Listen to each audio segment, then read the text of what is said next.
Hey guys, this is the 2021 Kia K5 third brake light. Very simple operation actually.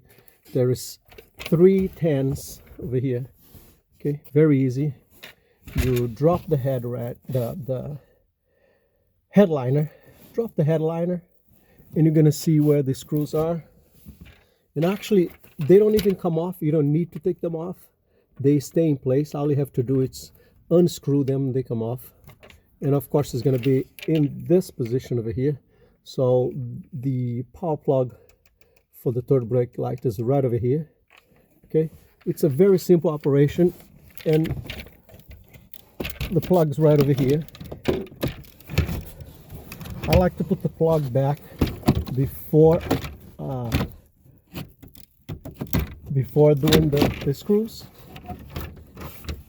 but they go right in place, and you can see, I hope you can see from there. See, there's one here, and one here. Very simple. Take them off. This whole thing comes right off, and then all I have to do is put it back. All right, I hope that will help. I still have to do my work, so thank you. Bye-bye.